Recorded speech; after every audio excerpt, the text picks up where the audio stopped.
सहस्रादिसंवत्सरा पूर्वम्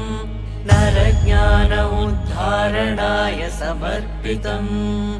आदियोगिराध्यं सप्तर्षिभ्यो बोधितम् अतिश्रेष्ठम् इदं विशालं विज्ञानम् आदियोगिनं प्रणमाम्यहम् आदियोगिनं प्रणमाम्यहम् आदियोगिं नमस्तुभ्यं प्रसीद योगेश्वर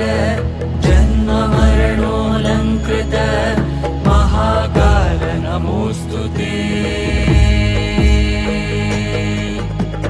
आदियोगिं नमस्तुभ्यं प्रसीद योगेश्वर जन्ममरणोऽलङ्कृत महाकाल नमोऽस्तु ते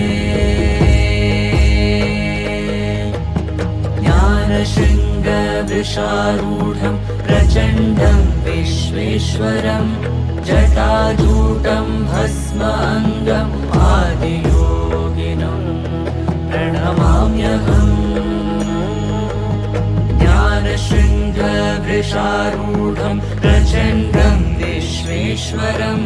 जटाजूटं भस्माङ्गम् आदियोगिनं